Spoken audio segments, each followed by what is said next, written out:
Lakers won. Lakers won the game. Lakers won the game. We beat the Nets. We'll get into that in a second, but we got to talk about this.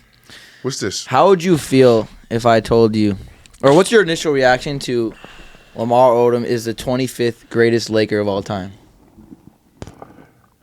I would say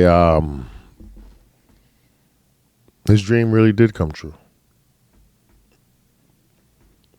So you're grateful for that? 100%. There's a lot of great players on this list. Look, my favorite is number 1. So that means Kobe's 2. Yeah. I think Kobe should have been number 1. No. Well, what do you mean? Magic said it himself. He's being humble. You know. But if I think about what Magic did for the Lakers, he's kind of like started. Showtime and everything. Right, 1979. Drafted, number 1. Championships. You know what I'm saying? Kobe is right on his him at number 2, but I think if you think about the story, there's the Lakers, right? He's not the player. Right. Feel what I'm saying? Yeah. So, I think what he's meant for the organization it's obvious. So you think they got that right? Yeah, and then Kobe being at 2? And You think being at 2 was a good call? Yeah. I haven't looked, but then well, here, this is I'm probably thinking what Kareem is 3 and it goes Magic, Kobe, Kareem, Jerry West, Elgin Baylor. Jerry West. So many in between Shaq, right? Because you would think Shaq is 6. 6? And then crazy, LeBron at 7, which I completely disagree with. Yeah, maybe some of these fans are probably. I mean, who wrote? Who this was who like wrote some on LA this? Times writers, like I think 5 or 6 of them. Putting and Well, one of how them. old are they, and how long have they been watching basketball? They've been covering it for a while. They're not young. Obviously, well, they media, so obviously they shouldn't really be hyped by the media, but that's wrong. I don't think he should be 6, 7. I think 7. he's a great Laker, but I don't think he's number 7. So where would you put him? High, I mean, he ranks high on the list. He was ahead of James Worthy and Powell, like just 2 of a couple. I don't think he should be ahead of James Worthy. James Worthy was running with Magic Johnson. And again, it's the Lakers. So I think it's got to be based upon, I guess, your impact Championships on the Lakers. You know what I mean? Powell's impact on the Lakers was obvious. I think it's interesting though because Powell was 12? Yeah, Powell was 12, and then Bynum was 34. It's interesting because they were like The Twin Towers? yeah, they were both like And they played them right alongside of each other? mm-hmm. I still think out of 75 players, that's still high from Andrew Bynum. Really? But you think Powell was good at 12? Yeah. You think Powell was that much more significant to the team than Bynum? Yeah. Interesting. 100%. Well, how do you feel about? I mean, I know you said you're grateful for number 25. Do you think that's accurate? They can be real. Like, do you wish you were higher? Do you think you actually were? I mean, I'm like I said, We have Happy Hairston again over you. Who? Happy Hairston, Who is that? a 6'7" forward for the 1971-72 Lakers. They won 33 in a row and claimed LA's first title. Oh, you see, there you go. Won that first title. Average 15 and 12, solid. Jim I Pollard. don't know how you play the game. You know what I mean? So it's hard to compare yourself to players you don't know Right. anything about them. Right. Let's talk about AD. They put him at 18, which is, and we were saying, I think it could be a little bit of recency bias because 18. It is recency bias. Obviously, it is and he won a championship. One. Obviously, but he won one. You got great players that haven't won any. You know what I mean? And that list goes on and on. I mean, anytime you make lists like these, obviously you're gonna have people that disagree. But like, AD at 18, LeBron at 7. Given all the history, it's not like the fucking Pistons or something like that. This is well, like that the let Lakers. you know. That let you know that that is recency bias. So I wish you guys wouldn't be recency bias and think with some goddamn sense, some basketball sense. Right. Everybody doesn't have a high basketball IQ. And I would even think people that in the media that have been watching basketball games for years probably don't really understand the ins and outs of it. Because they never played. Well, you don't have to play it to understand it. Well, they've always been on the outside, though. They're media. Yeah, exactly. And that's why guys like J.J. Redick, Draymond Green, Matt Barnes are thriving in the media. It's like the new media because they've actually been in the game, and they know what they're talking about a little bit. Because they've been inside. Mm-hmm. Other receiving votes that didn't make the list. We can start from the bottom. One vote. And I wish they would say who voted for him. Ronnie Turioff. That's my guy. But Ronnie had energy that he wasn't playing. Like if he wasn't getting a lot of time in the game, you could still feel his energy from the bench. I know I did. I understand that, but you know what I mean. Top 75. So I can understand. I mean, it was a vote. Yeah, and at the end of the day, like who cares really? Number 61, the greatest player of all time, Alex Caruso, made the top 75. I'm surprised to see. All due respect to Alex Caruso. I respect him, but that's crazy. Top 75 Laker. 61. How long did he play for the Lakers? 4 years? 3 years? I think 4. Fan favorite. Won a chip. That's what it is. I guess obviously if the fans call your name and you win a chip, you make the list. And then Ariza got in there at 74. Trevor Ariza, my guy. Good boy. We'll bust his ass in 2K. I mean, not 2K. FIFA when I see him. He a FIFA freak. I thought you played 2K on all day, bro. I didn't know you played FIFA too. Bro. Video game I play it. When are the Believe offices going to get an Xbox for us? Yeah, come on, bro. Sitting dry over here, bro. Got dry thumbs over here. Next time I'll just bring my own Xbox. And we can play. Something that was funny on Twitter. Nick Young said that he was snubbed. Quote, "The hate is real. Why y'all hate me? Why y'all hate me but love me?" Nick Young on the top 75 greatest Laker players of all time. How do you feel about that? He got knocked out. Chill, Nick. Who did he fight against? I don't know. Right? But that's not part of the that's not part of the program. Like it should never add up to that. Laker fans love Swaggy P, but top 75, no championship. I don't know. I don't know about that. He was getting 16 off the bench. It was irrelevant. A worthless 16. They were irrelevant years. He added some fun, post-game interviews, shit like that. But he married a superstar, Iggy, right? Yeah. And then shit happened. The snitch. And speaking of the snitch, D'Angelo Russell is actually D'Angelo Russell, I think he's on the list, right? Or he was snubbed. He was snubbed. Shout out to the Believe offices for printing all the pages. We'll just use the phone.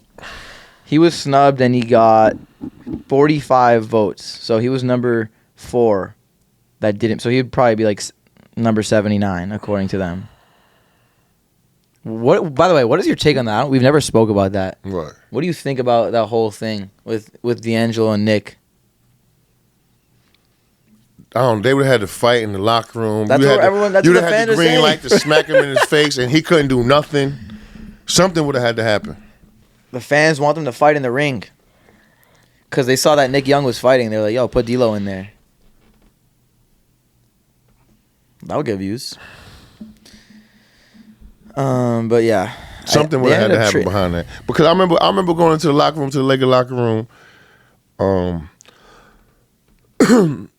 and speaking to Gary Vitti, who was the trainer at that time, he was talking about, man, if this was to happen when you and Kobe was on it, like if y'all was around, this shit would have never going on. What type of snake? Listen, I've never been in a locker room. What type of? But it's it would be like a space where no one's. What type of reptilian That go against every bro type code. of bro code, locker room, whatever you like. He just disrespected all of it. That's the expectation, though, right? In the locker room, like, stays in there. Yes, to the point where he could have got, if he wasn't that good, he could have got blackballed from the NBA. Who got traded first, though? Because something happened right after that. Someone got seriously. He could have got blackballed from the NBA. We're like, yo, you know what? We don't fuck with you like that. Because your problems, your games outweigh your game. Right. But his games outweigh his problems because obviously you're not going to do that again. You know what I'm saying? Yeah. And he's just that good enough for them to look away from him now. But that could have really ruined his career because he's an amazing player. You're right. I fuck with him on the court. He's lefty. Strong lefty. You saw what he did in Brooklyn, too. He, like, brought them back. Mm-hmm. We got to talk about your beanie. Because when you walked in, you were like, yo, Lakers need this. They got to go to war, bro. It's 3-10. We're 3-10. We need to start up a T-shirt line because the fans gonna have to adapt to that mindset too, to change the ambiance in the arena. This is not good right now. You've been to a bunch of games. I go to every game. To let people know, like, now when you come in here, you gonna have you coming in for a fucking fight. We don't care who on the court for us or who on the court for you. How do you think that starts, though? Because you played in the Laker era where everyone was going nuts at every point of every game. Because first of all, we were great. We were really good, so that makes sense. But, like, when you walk into the arena, first of all, the arena's not even full till, like, the end of the first. It starts in the locker room. Guys like Pat Bev, I've noticed. He'll try to get the crowd involved. By Jeannie letting us put the T-shirts on every fucking seat in the arena. Getting the crowd hyped. No more just standing there waiting for the first quarter or waiting to be blown out or get blown out. Usually they get loud when it gets close, like towards the end of the game. Like, see what I'm saying? I was at the Nets game and they won, obviously, but they were playing really well, but no one cared. Changing that type of culture. Because right now it's too, you can't be cute. Well, we're 3-10. It's ugly as fuck. You're behind. So you're saying it starts in the locker room? Mm-hmm. Players to start the culture, to start a change. Yes, in the game specifically. Culture at the games. Yeah. Before the team even goes out, starts in the locker room. The mindset of the players have to be like, yo, you know what? We gripping up, murder, kill, homicide, and we got to leave the arena alive. And it got to start now. Like every game. It can't be like, we're 13 games we're going to wait 4 games or, you can't wait till you 5-20. We're 13 games in. For the red light to be going off. And then hopefully the fans are buying into how you guys are really feeling. Because you guys have to show the fans how you feeling. I think it starts, like, I agree with you. I think it starts with the roster, but there's guys. Before that. Before whatever you put out there, it's before that. Your mind has to be in a certain place before you even go out there. We spoke about it in the last podcast. You're like, okay, guys like Zach LaVine, who would, are exciting. Laker fans love that stuff. Because right now, I mean, I agree with you. It's obviously up to the players. Mm-hmm. But you have guys like, I don't know. I know we got younger, but you have guys like, I don't know. But look at the list. Look at the list. Look at the list where the Lakers lie. Where Lakers lie with the standings. Well, they're like. I want to show you something, really quick. The bottom. Houston's only worse than them. No, okay, but you're saying home? Look at the two teams between them. OKC and Houston. Those are teams. Those are babies. Like they have a reason to not to be good in the NBA. Where's a grown man's league? Well, yeah, I agree. The Lakers, they're grown. They got probably oldest. A roster probably one of the oldest teams in the league. No, not anymore. Not anymore. Last year they were. The average was like 33, 34. This year it's like 28.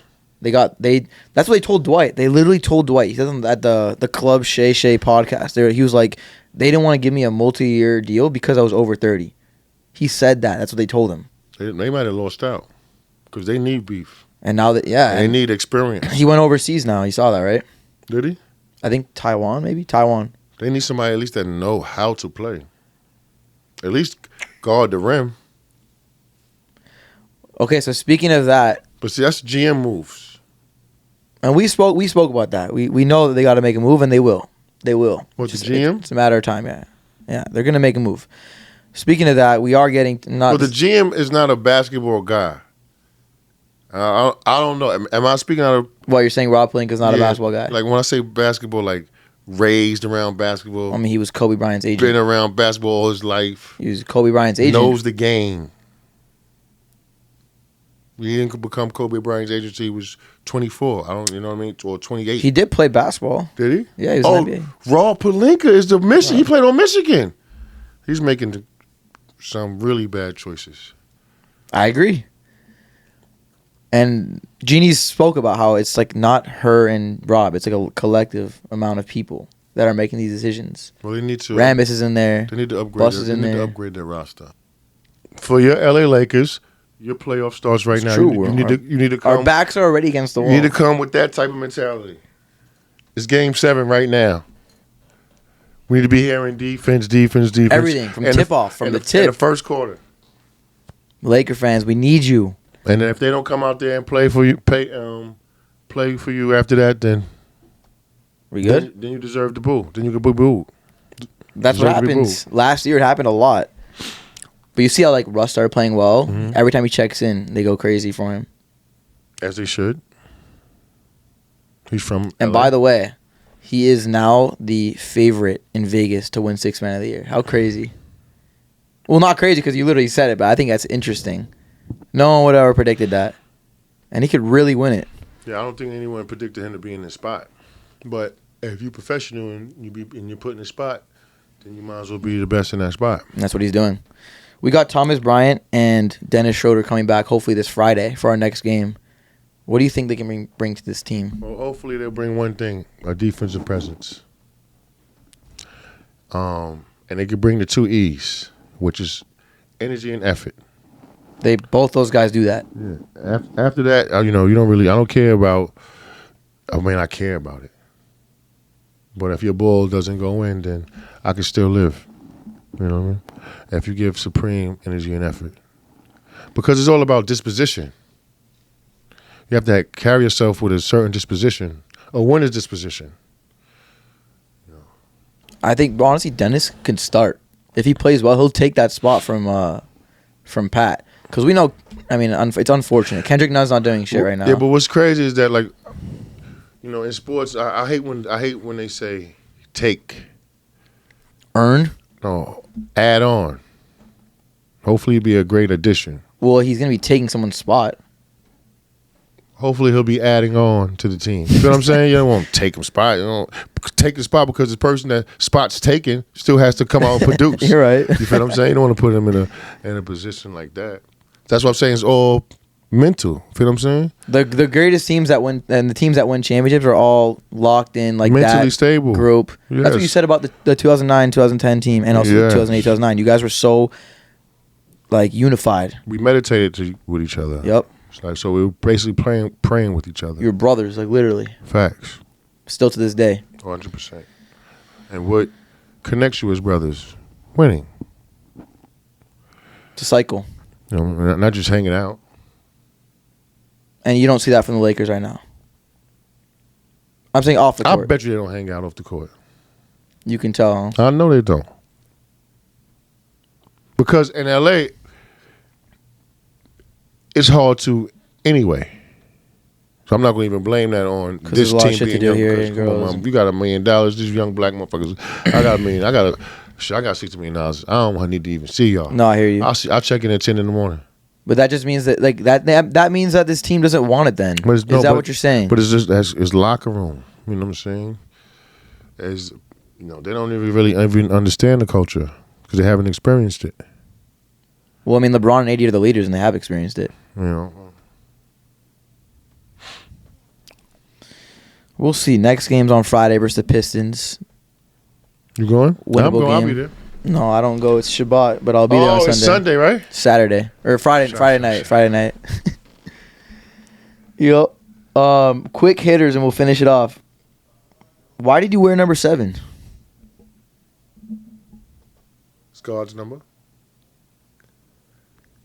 And my grandmother used to go to Atlantic City. She's not playing blackjack or whatever, but she used to always play the slots. Okay. So, in slots, if you hit 777, you win.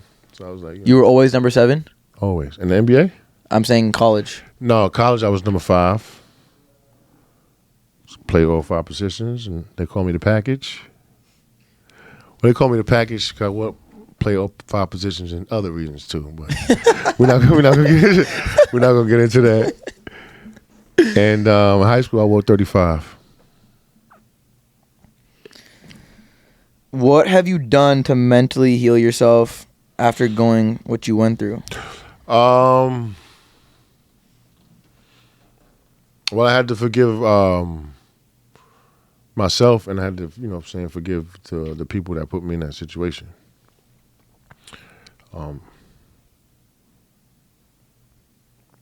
And put God in my life first. Were you always did you always have a connection to God, or was it more so after? No, I've always had a connection to God. That's how you were raised? Yeah. And I've seen things when I was really young that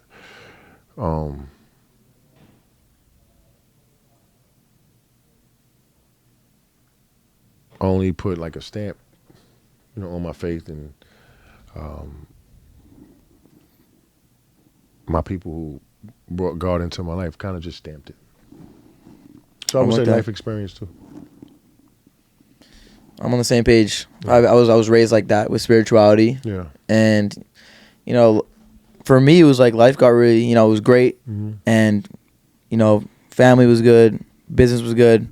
I know I'm young, but I'm just saying, like, it felt I was in a great spot, and I was like, there's got to be more. Mm-hmm. More to life. And that's when I tap into spirituality. And no, there is more to life.